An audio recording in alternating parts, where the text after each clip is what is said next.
Every now and again, I'll come across a new-looking building with modern architecture, and I'll think to myself how wondrous it is that there are so many people today who have spent so many hours studying the art of architecture and meticulously iterating through dozens of designs and concepts to perfectly balance form and function, to still make something that looks like garbage. There are a lot of good places to get inspiration from for architecture, but Dr. Seuss isn't one. I mean, what were they thinking here? This is an art museum. You'd think they'd at least hire an artist for it. I think I'm gonna throw up. Anyways, if there's one thing these ugly buildings all have in common, it's this. They all lack proportions. Detailed pattern, symmetry, organized geometry, etc. These qualities, somehow lost, have existed for thousands of years and globally contributed to the beauty of architecture over time, particularly, of course, in ancient Greece and Rome. Their ancient architecture was even defined by specific guidelines for proportionality that still left room for creativity.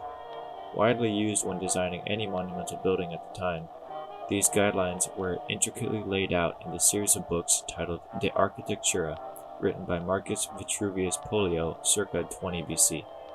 While some have tried to discredit Vitruvius because of some false stories he includes, his arguments for firmitas, utilitas, and venustas nonetheless hold true. These attributes were present prior to the book's writing, but became a lot more prevalent afterwards, during the reign of Augustus, to whom Vitruvius dedicated the books. Proof of his influence can be seen in buildings like the Temple of Mars Ultor, which perfectly incorporates the proportions he described. For instance, the columns of the Corinthian order on the Temple of Mars Ultor had a height-to-width ratio of 10:1, and a ratio between their lower and upper diameters of 6:5.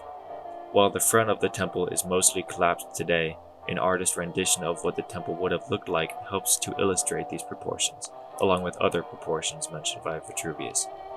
These ratios stemmed from numbers which the Romans saw as perfect: 10 because it is only made of individual units and represents the symmetry between our hands and fingers, and 6 because it's made of entirely satisfying ratios like 1/6, 1/3, and 1/2.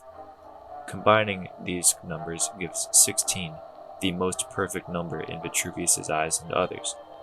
The use of natural ratios in architecture seems irrelevant, but if it was used when designing many of their beautiful temples, it may have some sort of unconscious effect on the overall beauty. The Pantheon, wouldn't you know, happens to have a perfect 16 columns on its front, but is uniquely circular overall instead of being rectangular, and has a spherical dome instead of having a pitched roof, giving it the tholos style. The Pantheon was built within 100 years of Vitruvius's death, but the architect who made it didn't use Vitruvius's work to guide himself in designing it. This is because Vitruvius was not actually responsible for defining the common rules in architecture like some may think, but rather was just the first person to officially write them down and publish them.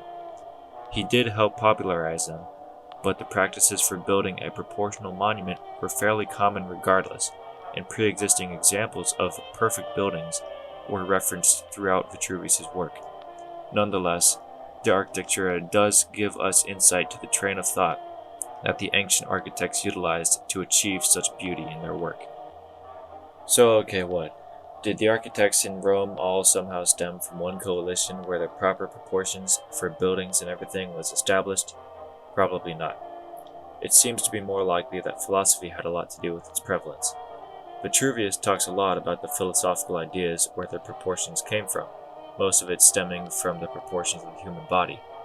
It seemed to them that since the proportions of the body were so naturally elegant, that anything to which beautiful, natural proportions were applied would also experience natural elegance. An example of this, not in architecture, can be seen in the square capital lettering they developed, notably found in the inscription on Trajan's column. Many have studied the specific font style used in many monuments, including the inscription, and have found that even the individual letters are based on predictable proportions and geometries from precisely drawn squares and circles. But it got even more complicated. There was so much emphasis on visual proportions that they would even make it so the letters appeared to remain the same size when viewed from below, and gradually adjusted the text size as it rose further up the column and farther from the viewer. Okay, get to the point.